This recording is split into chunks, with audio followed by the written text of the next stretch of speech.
You know, sometimes all you need is 20 seconds of insane courage. Just literally 20 seconds of just embarrassing bravery. And I promise you, something great will come of it.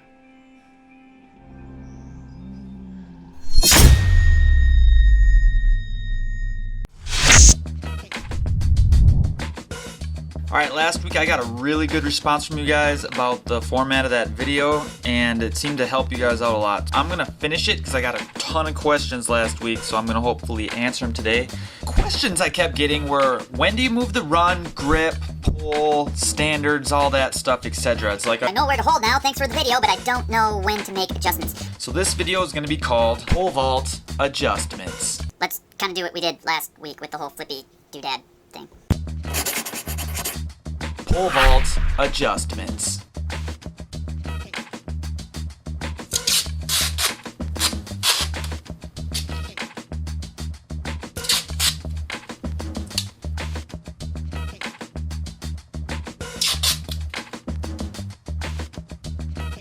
Now this is a pole vault pit. Hold on. This is a pole vault pit. That is a pole vault pole. Pole vault poles bend. Not like this is a pole vault pole. Pole vault poles can bend not much at all, just enough or too much. And your pole vaulter can land shallow, danger, right in the middle where you want to in the coaching box, or deep. Better than here, but still not the best. In high school, I found this chart by Earl Bell. Now if you look closely, all you have to know is the pole bend and the peak landing, where the athlete lands, and then it tells you your adjustments. So if the pole bends too little and the athlete lands short, then the adjustment would be get to a softer pole.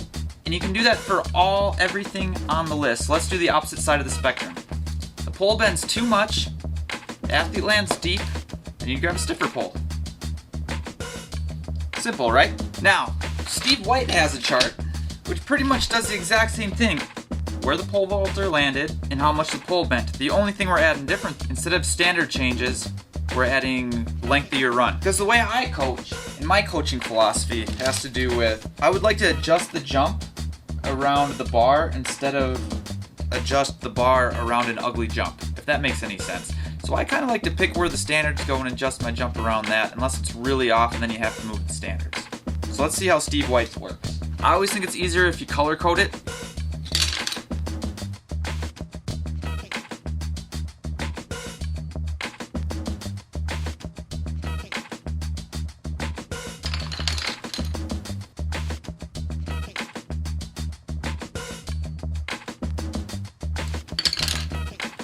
So if we look at this, it's the exact same thing, except if there's matches, it's good. If there's not matches, it's bad. So let's say the vaulter lands too deep and the pole bends too much. So you take something out of this column, so you're like green and green match.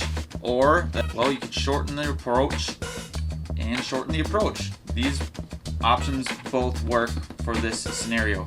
Or the vaulter lands too shallow and the pole bends hardly at all. You can also do both of these things depending on what you want to do. So if you don't like changing the length of your approach, then move to a softer pole. That's how it works. Hope that makes sense. Or let's say the vaulter landed too shallow and the pole bends too much. So what do? No colors match here at all, so it would be lower grip, lower grip. Hope that makes sense. This is pretty easy, but it's way easier if you color code it. And so Steve White has a little bit more stuff on his chart that the pole needs to bend 90 degrees or a little more. That's how he determines pole bend. And then based on depth, you want to land 4 inches past the box, right in the center of the coaching square. And that's how he determines everything.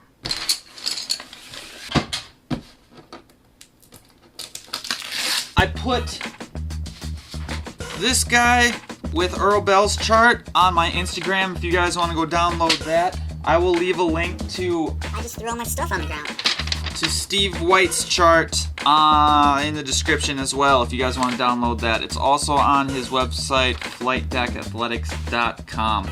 And it has all the instructions right here in case you forget how to do it. But color coding seems to work best. Alright.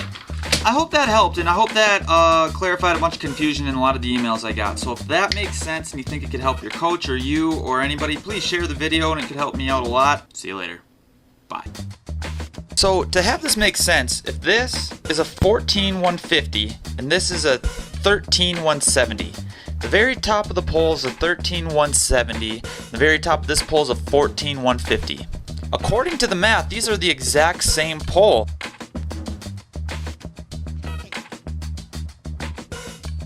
But because of high school state league rules, someone weighing 160 cannot jump on this pole, but someone weighing 160 can jump on this pole, which doesn't make any sense because if you're holding at 13 feet, it's a 13-170, same pole. These are the exact